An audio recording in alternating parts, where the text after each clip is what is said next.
Hi, good evening sa tanan. Kumusta ang atong life karon? Hinaot nga nakita kanunay sa mayong panglawas ug malipayon. Karon mga igsuon, ako nasad mong dalitan sa akong tula, mga tula sa kalikasan. Kining akong tula, ang title ani is pamagat is Paru-Paro or Uod. Sa unang panahon, maligya ako kamunggay, mga puto, mga suman, ako isuroy sa matag balay-balay. Mara ginagmay, nakita, sa naa kanunay. Kainom dumi, ang gamay, paingon sa dako. Ang dako, paingon sa gamay.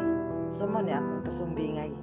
So, karon ako na sa mong dalitan, mga isuon, sa tula, sa kalikasan, ang mga pasumbingay sa kinabuhi ni Eldarica Barbas.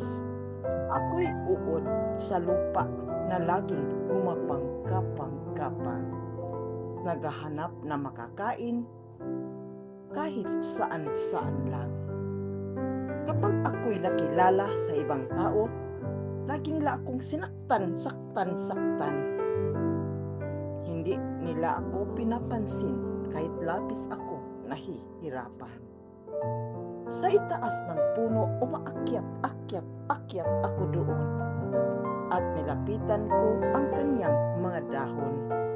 Lumipas pa ang maraming mga taon. Sa dalawang mga pakpak ako ay nagkaroon. Sa dalawang mga pakpak ako na ay mayroon at makalipad-lipad na ako ngayon. Sa itaas o sa ibaba, pwedeng-pwede na ako doon. Kapag may makahanga sa akin, agad silang lumingon. May iba't ibang mga kulay ang aking mga pakpak. Kahit saan ako pwedeng makalipad-lipad. Ang mga dahon, lagi kong silang hinahanap-hanap. Dahil doon ako lumalapit kapag ako ay naghihirap. Ngunit sa ang lugar makikita niyo ako paminsan-minsan lang. Dahil napakaliit lang ang buo kong katawan. Ang dalawa kong mga pakpak lagi kong iniingat-ingatan. Baka ito'y masisira, paano na ang buo kong katawan. Pero sa paglipad-lipad,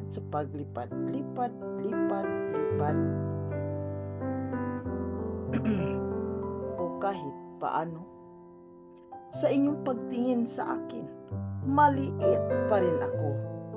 Pero ito lang ang pag-asa ko sa mundo, ang dalawa kong mga pakpak ko ito. Dinhin na lang ko taman, daghang salamat sa iyong pagpaminaw mayong gabi.